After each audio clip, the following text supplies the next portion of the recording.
California Edition. My name is Brad Pomerance. We are coming to you from Washington, D.C. We are in the Cannon House office building. We are joined by Jim Costa. He's a member of the United States Congress, representing significant portions of the San Joaquin Valley with Fresno right in the center. Right. And we think about those areas as the salad bowl of the nation. Give us a sense of how important agriculture is to your communities. Well, the number one agricultural county in the nation is Fresno County. Wow. With over $6 billion annually at the farm gate. And the diversity that we have in the San Joaquin Valley, from Stanislaus all the way to Kern County, is incredible because what you've got is over 300 crops that are grown on an annual basis, half the nation's fruits and vegetables, number one in dairy production, number one in citrus production. We grow 95% of the world's almonds.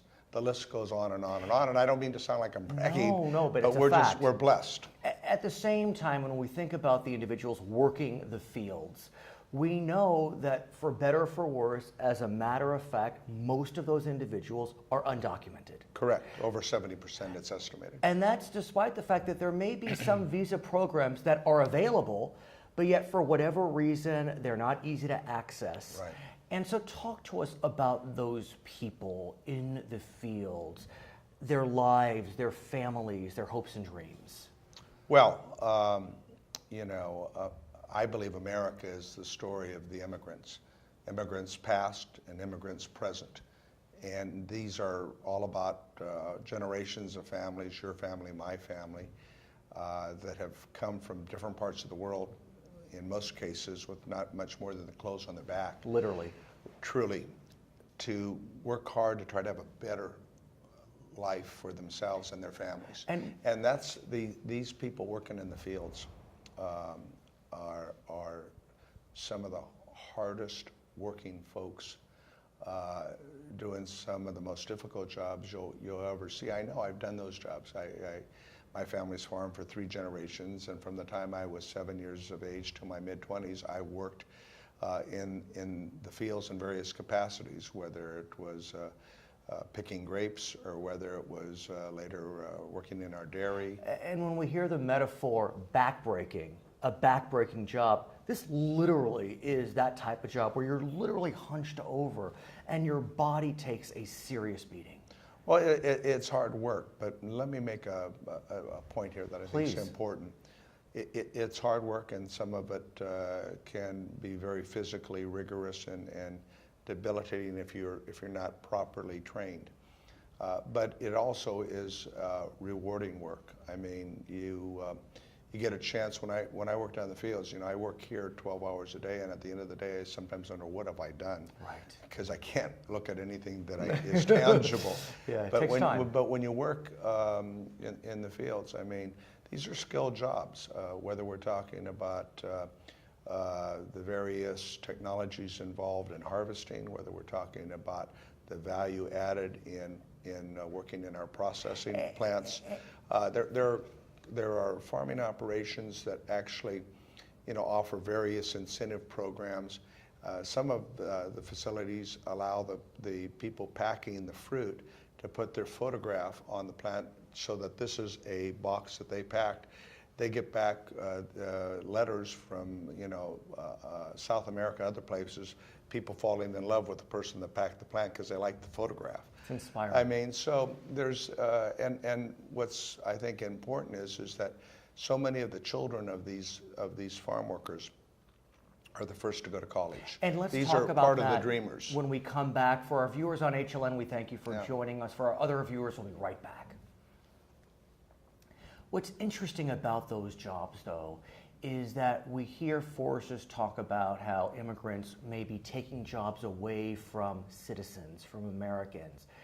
And yet, when Americans or citizens will apply for these jobs, they may take the job for a week and then depart. I mean, that's not anecdotal, it's factual. Absolutely. It's simply not true. These jobs are skilled and they're hard-working jobs, and we have made repeated efforts working with the employment development agencies in various counties to fill these placement, not just seasonal, but year-round ag jobs, and the majority of folks simply don't want to have that kind of a job. So it's frankly, without that skilled labor, it really impacts negatively. And let's talk then about what we are seeing in Washington, and that is an immigration reform effort. Right. There's no doubt that on the Senate side, there is a bipartisan group that is trying to push forward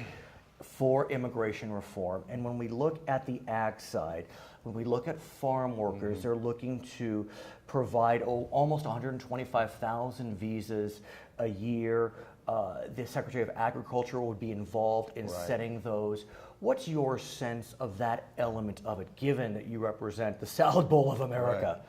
Well, we've been negotiating for the last 6 months with the agricultural associations, the farm workers, the UFW, to reach an agreement on the visa caps, which are critical, especially for the seasonal labor, which is different from the year-round ag employment. And we've reached a compromise on the visa caps that allows the United States Secretary of Agriculture to review it based upon need. And then we've also worked out an agreement, again, with the UFW and the agricultural groups on the efforts regarding salary cap, because there are minimum wage, of course, but there's piecework, in which many workers prefer. And then there's also various technical skills for the mechanical harvesters and the other things that require higher skill sets. And then people that have worked for years achieve supervisory level and they get paid more. But the challenge becomes that on the House side, we are seeing the efforts towards immigration reform be more piecemeal. We're not seeing a comprehensive effort. As we speak today, there's been a bill on E-Verify submitted, a bill on guest workers submitted, which is a little different than farm workers. And so the fear amongst advocates of immigration reform is that the Senate may pass a bill, but when it goes to the House, which is dominated by Republicans, many who do not represent districts with an ag interest, with a significant immigrant population, it'll be very difficult to get a comprehensive effort. What are you hearing? What are you seeing?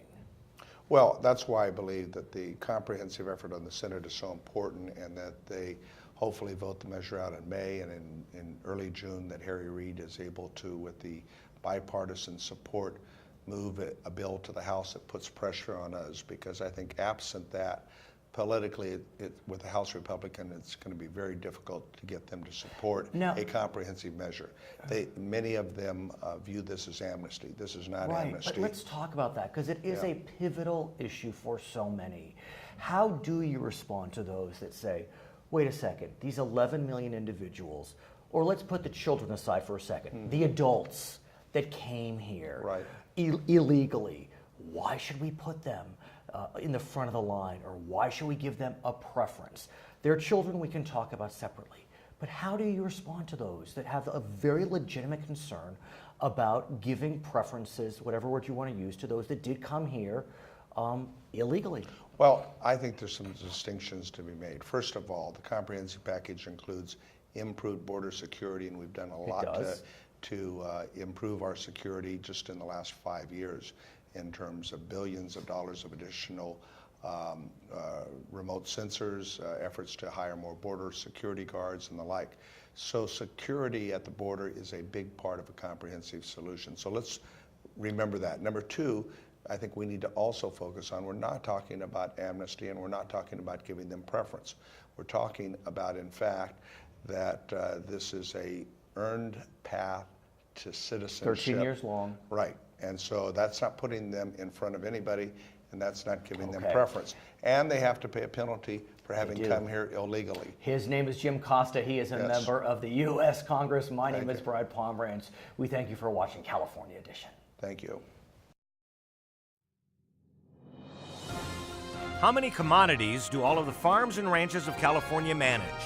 More than 100, 200, 400, or 600?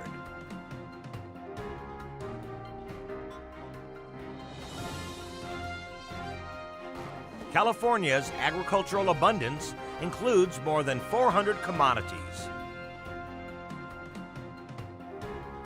California Edition. I'm Brad Pomerance, coming to you from Washington, D.C., the nation's capital. We are in the Cannon House office building. We're joined by Judy Chu, member of the U.S. Congress representing parts of California. Thank you so much for joining us. We appreciate it. I want to speak with you about immigration reform. So much of immigration reform has been caught up in discussions regarding our Latino immigrants. But there's no doubt that Asian Americans and Asians coming to America are impacted as well. You represent areas of Los Angeles County with significant Asian populations. What are those communities saying about immigration reform? What are your constituents saying? Immigration affects everybody. Every constituency is affected by it. It certainly isn't only a Latino issue. It is an issue that affects many, including Asian Americans. Asian Americans are 40% of the 4.3 million backlog in the family visas. And of the different categories where there is that backlog, we are 4 out of the 5 top countries. And I want to speak about those family visas because as the bill is currently fashioned in the Senate, there'd be some new restrictions on family visas. Adult siblings would not be able to access a visa. Adult children who are married would not be able to access a visa. That's caused a lot of concern amongst the Asian Pacific Islander caucus. Where is the caucus on this issue? We heard initially that the Senate was going to eliminate the adult married children category and the sibling category entirely. We were very alarmed about that, so we sprang into action. We got letters signed by 24 House members and sent it to the Senate. We also talked to each senator that is in the Gang of 8. And they did make some concessions. Actually, they retained the adult married children category, but they capped it at age 31. Interesting. They did eliminate the sibling category. However, what they did do is give an 18-month reprieve for anybody to file for it after the enactment of the law, and also the ability for a citizen to petition for their parents, and the parents could bring a minor child, so that would be a sibling. So is that enough to cause the caucus to oppose the immigration reform coming out of the Senate? We want to continue to push for the sibling category and the restoration of it, but there is so much good also in this bill. The roadmap to citizenship for the 11 million undocumented, the DREAM Act provisions, the STEM visas, these are things that our country needs, so we must push forward. I want to speak about the House. As we know, in the Senate, we've seen a bipartisan approach to immigration reform that is more comprehensive. In the House, as we speak today, a couple of bills that are more piecemeal, E-Verify, guest worker, it appears the House is taking a more piecemeal approach. What does that say to you about the two branches of government, that they're taking different paths on such an issue that is really captivated the nation? The House is also doing a bipartisan bill. It's much more secretive, though. We don't really know what the provisions are, though I have talked to members in that body. I think there's some division in the House Republican caucus in terms of how they want to approach this. I do not think that the piecemeal approach is the best. It really has to be something that is all together in a package. And in fact, I'm concerned about the piecemeal approach simply being a way of delaying all of this. And when you say there's division in the Republican caucus, I think that is a very fair statement. I've spoken with members from California's Republican delegation. They have certain views that may be more aligned with yours. Outside of California, it may be different. When we come back, let's continue this conversation, okay? For our viewers on HLN, we thank you so much for joining us. For our other viewers, we'll be right back.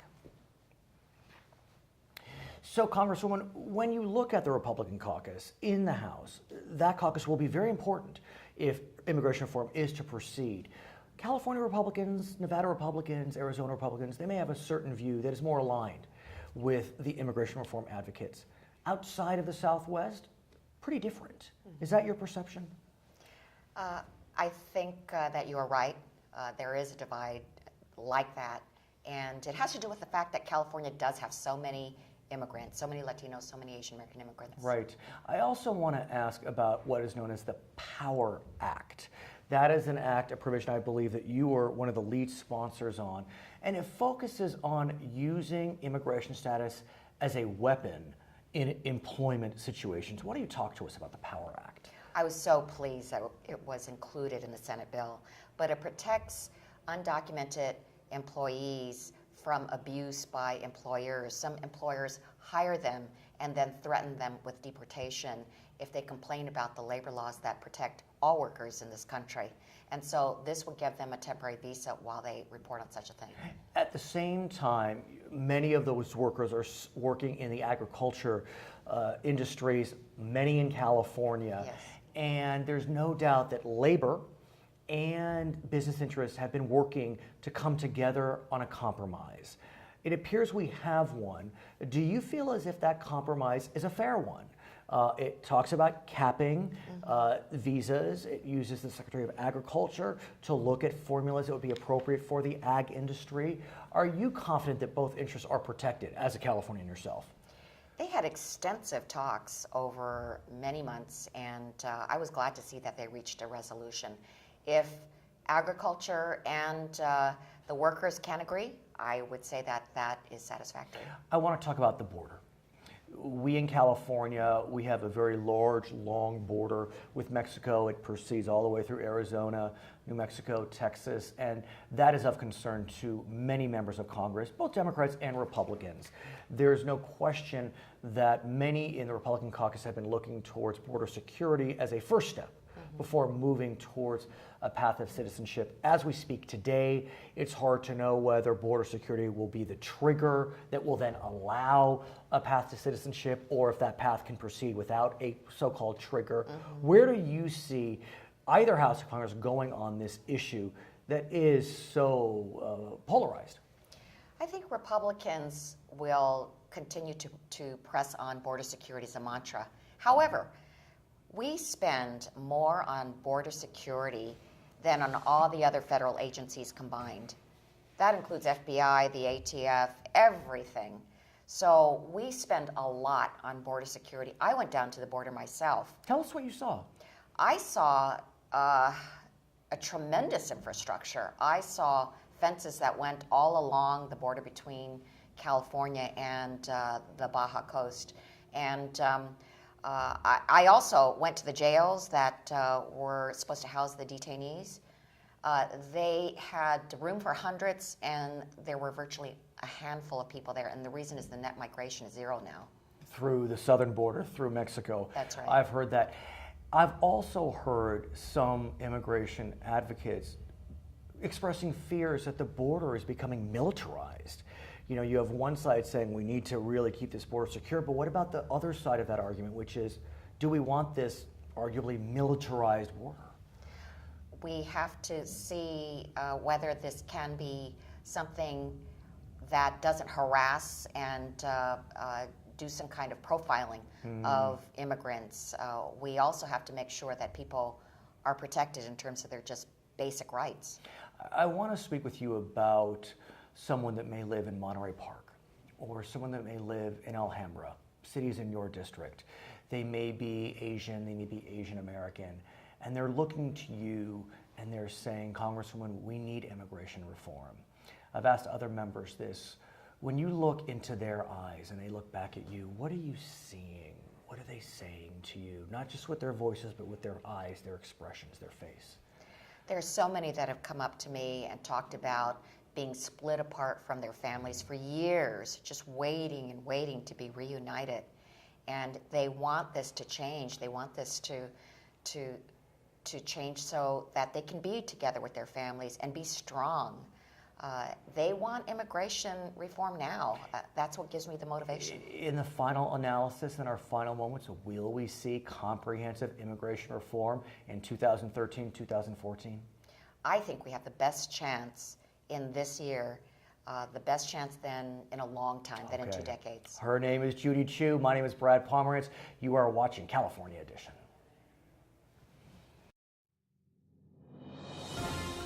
According to the 2010 census, which ethnic groups represent the largest among Asians residing in the United States? Chinese, Filipino, Indian, or Vietnamese?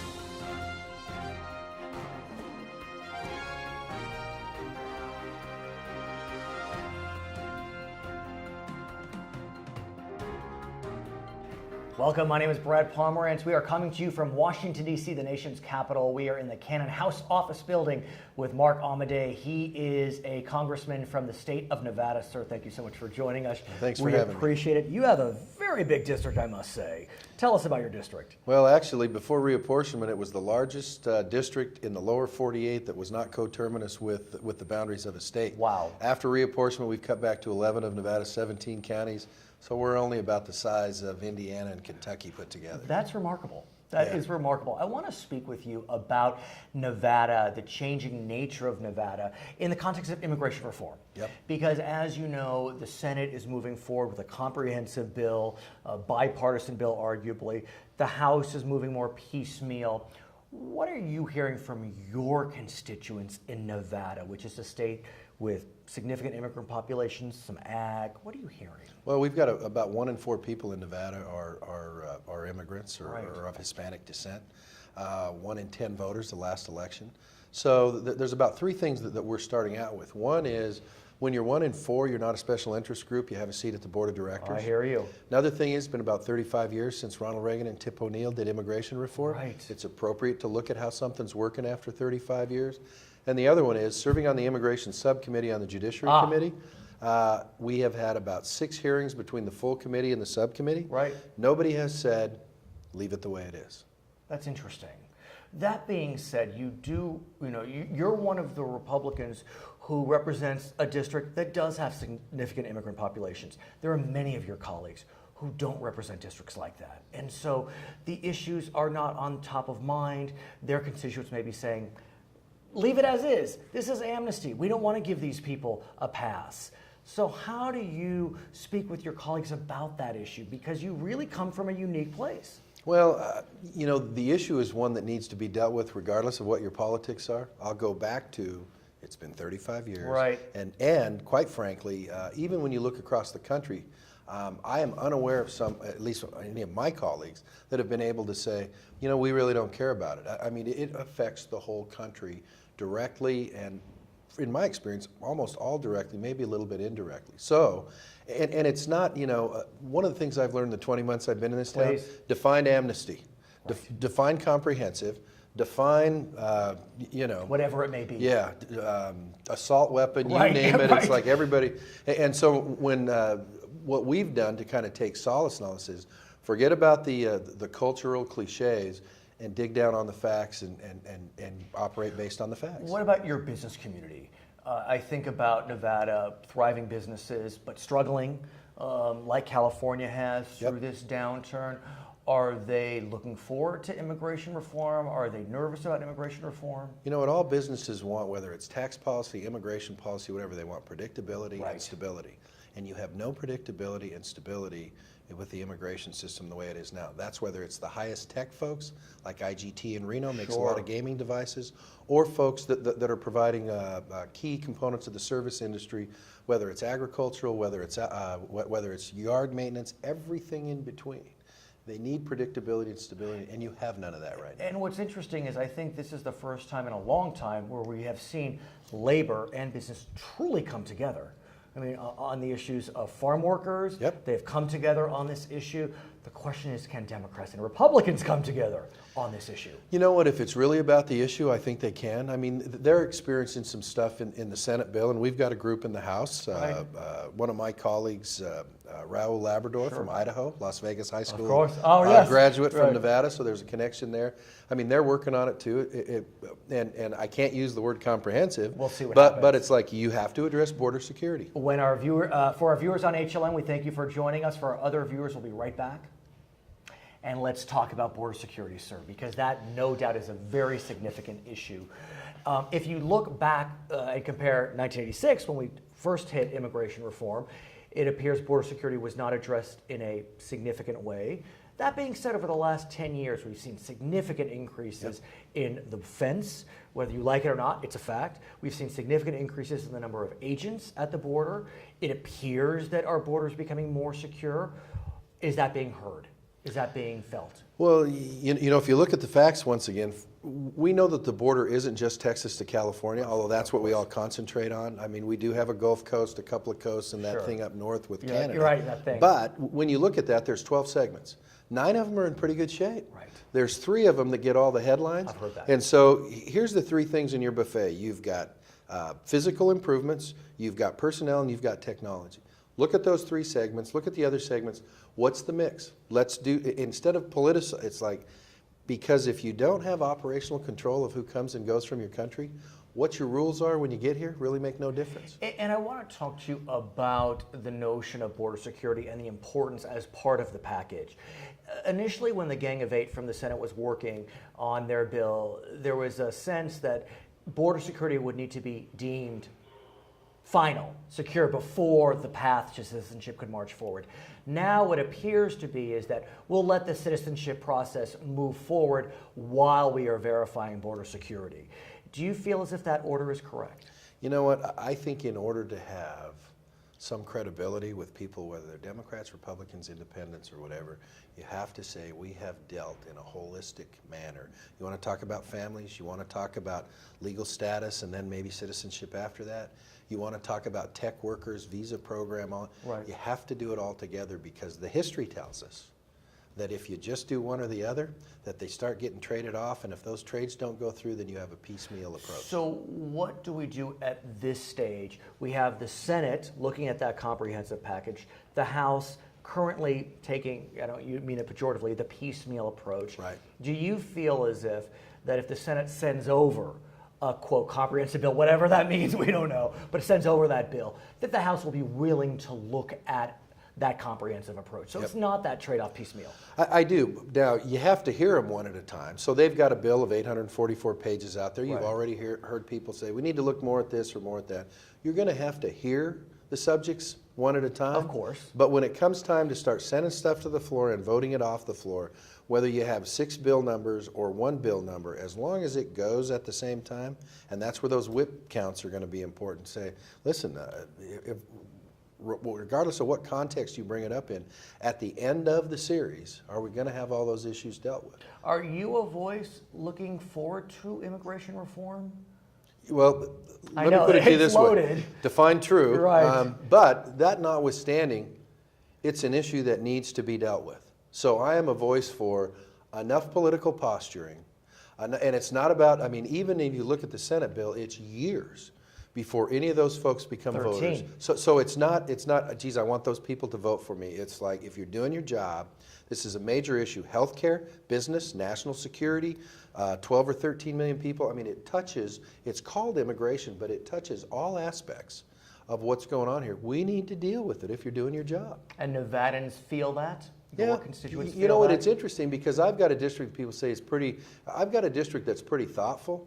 You can't go back there and tap dance and have them say, "Just said nothing. Is that good or bad?" But they get the importance of the private sector and business and how this affects all that. So you spent 14 years in the Nevada legislature. Yep. Like you said, you've been here for about 20 months. Talk to us about your new job, the challenges, the excitement, the distinctions between the two bodies. You know, it's an honor and a privilege, No doubt. to say that you've been given that responsibility. Having been given that responsibility, though, I feel an obligation to be able to go back and say, okay, nothing is fixed overnight, but we have started. We have started on the budget. We have started on immigration reform. We have started, 86% of my district is owned by the federal government. Wow. On land use management policies that help the private sector and are still respectful. We've started on all those things. And some days, you know, wild horses is another issue. Some days you sit there and you go, come on, this has been knocking around for a decade.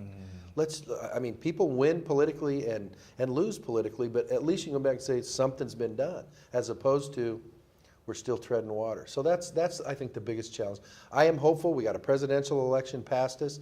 The 2 state Senate seats in Nevada are set. Right. You know, there's no Senate election in 2014. So let's get some work done and show the folks, at least in the Silver State, that things are moving. His name is Mark Amodei. He's a member of the US Congress representing the beautiful state of Nevada. My name is Brad Pomerance. Thank you for joining us.